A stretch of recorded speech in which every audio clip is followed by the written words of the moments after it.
Hello दोस्तों, मैं हूं आपका दोस्त सुरजीत और मैं आपको करवाऊंगा IGNOU Indira Gandhi national open university का एम कॉम।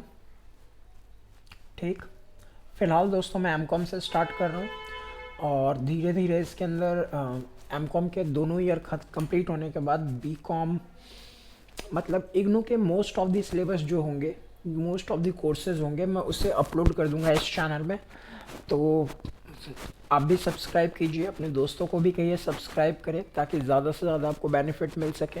ठीक है दोस्तों आज मैं आपको क्या करवाने वाला हूँ, पहले इसकी बात हम करते हैं। आपको मालूम है दोस्तों, जो हमारा इग्नू का सिलेबस है एम कॉम का, वो आईबीओ में बटा हुआ है।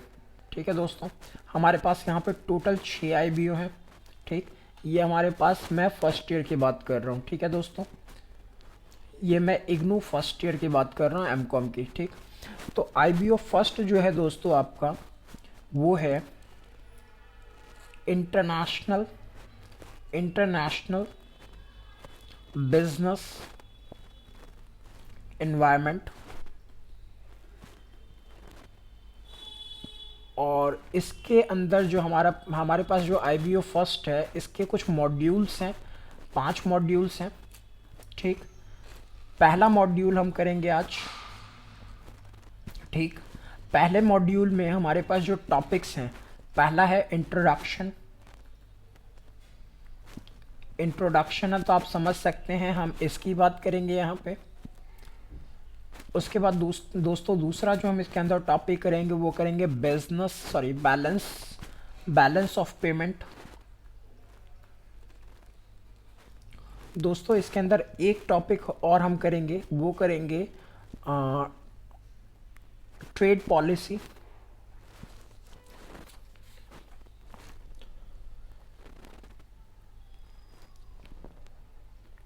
Trade policy instrument.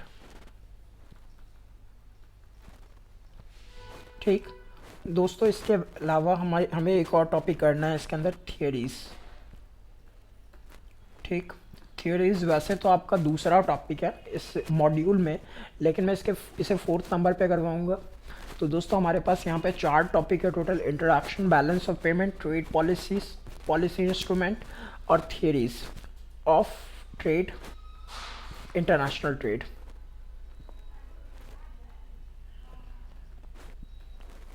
ठीक है दोस्तों, हमें ये 4 टॉपिक करने हैं। ठीक दोस्तों, तो आज हम स्टार्ट करते हैं introduction of what, introduction of international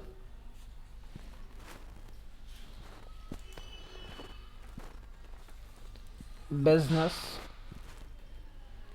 environment.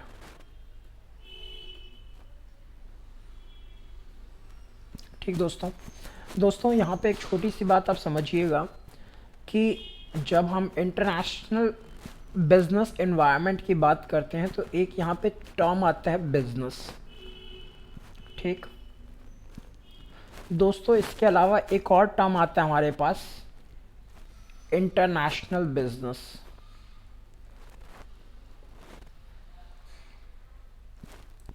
और एक टर्म आता है एनवायरनमेंट। हम इन तीनों टर्म्स के बारे में जानते हैं, उसके बाद हमें इंटरनेशनल बिजनेस के बारे में कुछ समझ में आएगा। दोस्तों बिजनेस क्या होता है? बिजनेस को सिंपल से शब्दों में डिफाइन किया जाता है, सेट ऑफ एक्टिविटीज़। क्या कहा जाता है दोस्तों? Set of activities. ठीक, set of activities where to industries and commerce.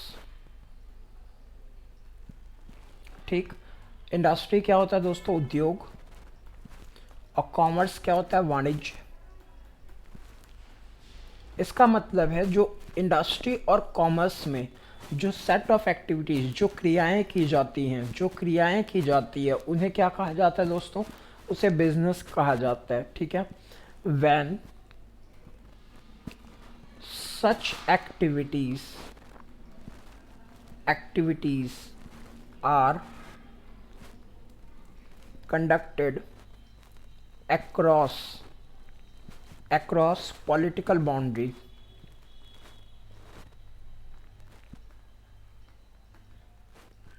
it is known as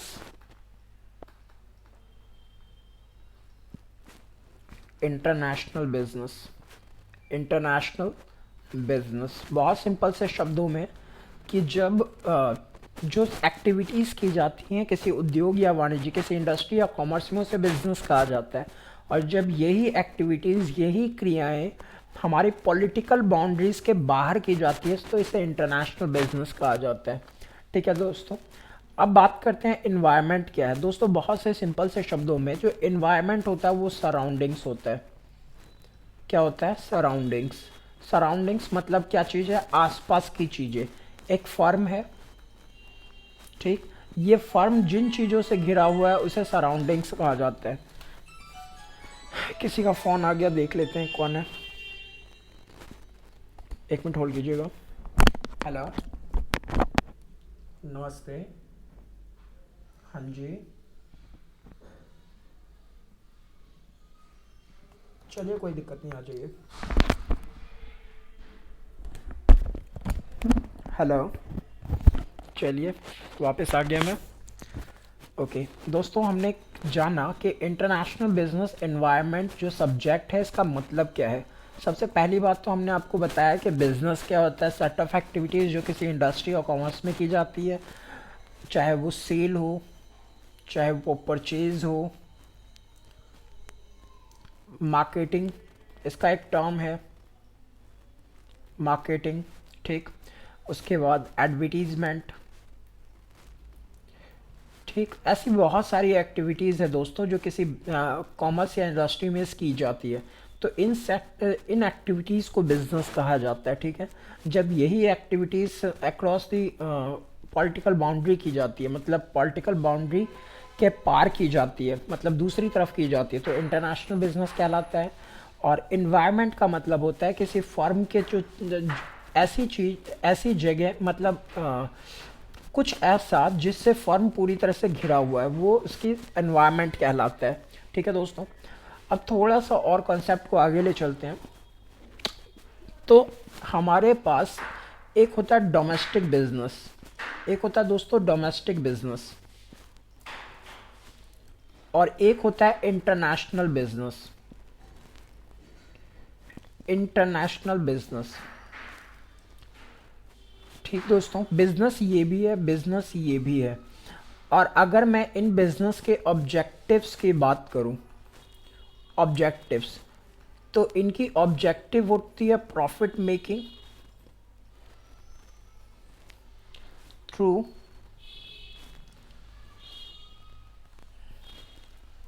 customer satisfaction,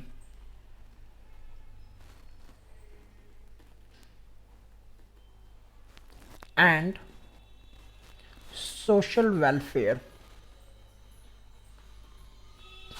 मतलब चाहे वो डोमेस्टिक बिजनेस हो चाहे इंटरनेशनल बिजनेस हो, उनके ऑब्जेक्टिव या उद्देश्य क्या होते हैं? उसका उद्देश्य होता है लाभ अर्जित करना, ठीक। कैसे? थ्रू कस्टमर सेटिस्फैक्शन और सोशल वेलफेयर, सामाजिक कल्याण और लोगों की सेटिस्फैक्शन, मतलब उनकी ज़रूरतें, जो कस्टमर्स हैं उनकी ज़रूरतें भी पूरी हो और सोशल वेलफेयर भी हो, ठीक। और इन दो ऑब्जेक्टिव, इन दो बातों को ध्यान में रख के अगर मैं प्रॉफिट कमाता हूँ तो यही एक ऑब्जेक्टिव है, चाहे डोमेस्टिक बिजनेस हो चाहे इंटरनेशनल बिजनेस हो। तो फिर हाउ दे आर डिफरेंट? सवाल ये आता है, जब दोनों, चाहे डोमेस्टिक बिजनेस हो या फिर इंटरनेशनल बिजनेस हो, दोनों का ऑब्जेक्टिव सेम है, तो ये अलग क्या है, कैसे हैं? तो अलग है ये इन्वायरमेंटल ग्राउंड पे ओनली। एनवायर डोमेस्टिक बिजनेस हो चाहे फिर इंटरनेशनल बिजनेस हो, ऑब्जेक्टिव दोनों का सेम होता है कि profit making through customer satisfaction and social welfare. मतलब प्रॉफिट कमाए, इस तरीके से प्रॉफिट कमाए कि कस्टमर्स भी सेटिस्फाई रहे और सामाजिक कल्याण या सोशल वेलफेयर भी हो। तो फिर डोमेस्टिक बिजनेस और इंटरनेशनल बिजनेस डिफरेंट कैसे है? ठीक, they are difference, they are difference in environmental factors.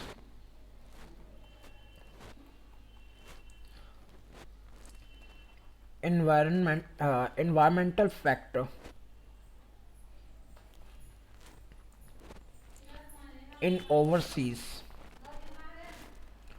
are different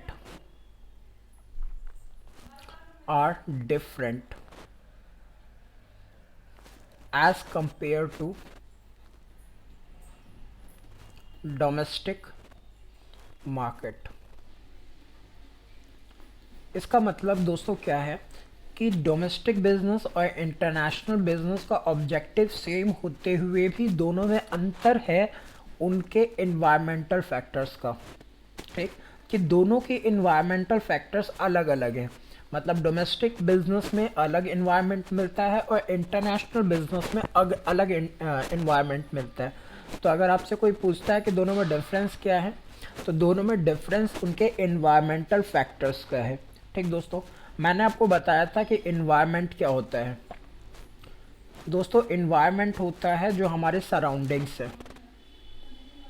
हमारे सराउंडिंग्स जो होते हैं उन्हें क्या कहा जाता है, इन्वायरमेंट कहता है। हम एक बिजनेस इन्वायरमेंट की बात कर रहे हैं। ठीक दोस्तों, तो अब हमारे पास टर्म्स आता है कि बिजनेस इन्वायरमेंट क्या है। बिजनेस इन्वायरमेंट क्या है दोस्तों? इन्वायरमेंट आपको मैंने बताया कि जो हमारे सराउंडिंग्स होते हैं ये बिजनेस इन्वायरमेंट है। सॉरी, वो इन्वायरमेंट है जो हमारे मतलब हमारे आसपास है, वो इन्वायरमेंट है। हमारे सराउंडिंग्स जो हैं वो इन्वायरमेंट है। तो फिर बिजनेस इन्वायरमेंट क्या है दोस्तों? Various factor and forces that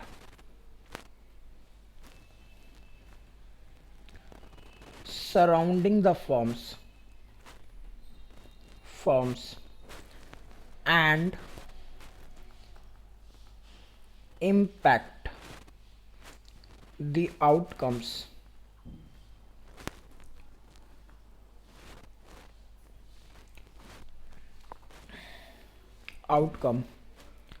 या फिर कह लो विच इन्फ्लुएंस फॉर्म्स डिसीजंस। बहुत सिंपल सी बात है दोस्तों कि एक फर्म मतलब बिजनेस इन्वायरमेंट में वो वेरियस एक्सटर्नल फैक्टर्स आते हैं। हम इंटरनल फैक्टर्स की बात यहाँ नहीं कर रहे। वेरियस एक्सटर्नल फैक्टर्स या फोर्सेस हैं जो फर्म्स को सराउंड करते हैं, जो घेरे हुए फर्म को, और जो इम्पैक्ट पर असर डालते हैं, जो इम्पैक्ट डालते हैं आउटकम्स पर। मतलब जो हमारे प्रोडक्शन है, जो बिजनेस एक्टिविटीज़ है, बिजनेस एक्टिविटीज़ पे जो फ़र्क डालने वाले फैक्टर्स हैं, एक्सटर्नल फैक्टर्स, उसे बिजनेस एनवायरनमेंट कहा जाता है। या फिर कह लो various external factor which influence firms decision, जो फर्म्स के डिसीजन को चेंज करते हैं उसे बिजनेस एनवायरनमेंट कहते हैं। होप सो दोस्तों आपको समझ में आया होगा। हमने क्या किया, हमने किया बिजनेस क्या होता है, हमने किया इंटरनेशनल बिजनेस क्या होता है, हमने किया एनवायरनमेंट क्या होता है। अब हम कर रहे हैं कि बिजनेस एनवायरनमेंट क्या है। बिजनेस एनवायरनमेंट में दोस्तों बिजनेस एनवायरनमेंट को एक्सटर्नल फैक्टर्स के तौर पे डिफाइन किया जाता है। एक्सटर्नल फैक्टर्स, ठीक, जो कि इन्फ्लुएंस करते हैं, प्रभावित करते हैं फर्म के डिसीजंस को, फर्म्स डिसीजन को। ठीक, तो दोस्तों अगर इसकी क्लासिफिकेशन की हम बात करें कि बिजनेस एनवायरनमेंट को कैसे क्लासिफाई किया जाता है, ठीक है दोस्तों, तो इनके जो क्लासिफिकेशंस होती हैं इसे बेसिकली दो तरीके से क्लासिफाई किया जाता है। ठीक है दोस्तों, एक तो माइक्रो और मैक्रो लेवल पे इसे क्लासिफाई किया जाता है, और एक दोस्तों इसे डोमेस्टिक,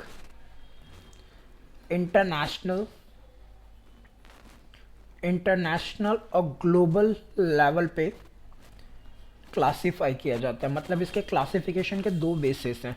एक तो इनके मतलब जो ये माइक्रो है यानी छोटे फैक्टर्स हैं या बड़े फैक्टर्स हैं अकॉर्डिंग टू फैक्टर्स, और दूसरा एक है मतलब साइज ऑफ फैक्टर्स बोलते हैं, एक तो साइज़ के हिसाब से इसे क्लासीफाई किया जाता है, और दूसरा इनकी लोकेशन के हिसाब से या फिर ज्योग्राफिकल लोकेशन के हिसाब से क्लासीफाई किया जाता है। ठीक है दोस्तों, होप सो आपको समझ में आ रहा होगा। ठीक, तो दोस्तों जब मैक्रो और माइक्रो की हम बात करते हैं, ठीक, एक होता है दोस्तों माइक्रो और एक होता है मैक्रो। एक होता है दोस्तों मैक्रो। अगर मैं थोड़ा टेक्निकली बात करूं तो आई जो है वो इंडिविजुअल के लिए स्टैंड करता है, और ए जो है वो एग्रीगेट के लिए स्टैंड करता है। ठीक दोस्तों, यानी ये इंडिविजुअल या स्मॉल फैक्टर्स होते हैं, और जो मैक्रो है ये बड़े फैक्टर्स होते हैं। ठीक, एग्रीगेट फैक्टर्स होते हैं। ठीक, यानी बड़े फैक्टर होते हैं। ठीक दोस्तों, अगर मैं स्मॉल फैक्टर्स की बात करूं तो ये होता क्या है, बहुत सिंपल सी बात है, ये होते हैं फर्म्स इमीडिएट एनवायरनमेंट।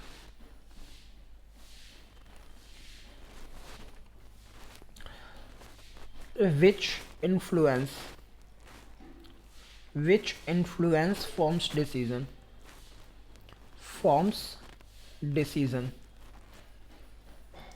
अब इसके अंदर क्या क्या आ सकता है दोस्तों, इसके अंदर आपके आ सकते हैं सप्लायर आ सकते हैं, या फिर आपके पास कंपटीटर आ सकते हैं, कंपटीटर्स आ सकते हैं, या फिर आपके इसके अंदर कस्टमर्स आ सकते हैं, या आप एडवर्टाइजमेंट एजेंसी आ सकती है। ठीक दोस्तों, मतलब ये वो चीज़ें हैं जो इमीडिएट टू फर्म्स है, जो फर्म के ठीक बाद में है। ठीक, और जो एग्रीगेट फैक्टर्स होते हैं दोस्तों, इससे काफ़ी वास्ट मीनिंग है इसका। अब फाइनेंस हो सकता है इसमें, उसके बाद ज्योग्राफी हो सकता है, लोकेशन हो सकता है अगर भारत की बात करें तो, उसके अलावा दोस्तों इकोनॉमिकल हो सकता है, इकोनॉमिकल फैक्टर्स हो सकते हैं, पॉलिटिकल फैक्टर्स हो सकते हैं, लीगल फैक्टर्स हो सकते हैं। मतलब क्या है, एक हमारे पास माइक्रो फैक्टर्स होते हैं, एक मैक्रो फैक्टर्स होते हैं जो इन्फ्लुएंस करते हैं बिजनेस को, मतलब इन्वायरमेंट के ये फैक्टर्स हैं माइक्रो और मैक्रो। माइक्रो जो हैं दोस्तों ये फर्म के इमीडिएट होते हैं, नेक्स्ट टू फर्म, मतलब फर्म के अंदर के फैक्टर्स नहीं है ये फर्म के अंदर के फैक्टर्स नहीं है। जो फर्म के अंदर के फैक्टर्स होते हैं वो कंट्रोलेबल होते हैं, मतलब उन्हें कंट्रोल किया जा सकता है।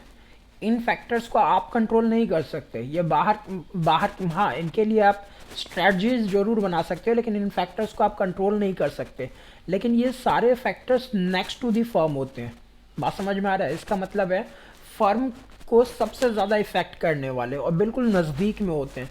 सप्लायर फर्म के नज़दीक होता है, कंपटीटर्स फर्म को डायरेक्टली इफेक्ट करता है, कस्टमर्स हैं वो भी इफेक्ट करते हैं, एडवर्टाइजमेंट एजेंसीज हैं तो वो भी फर्म को ये करते हैं, इफेक्ट करते हैं।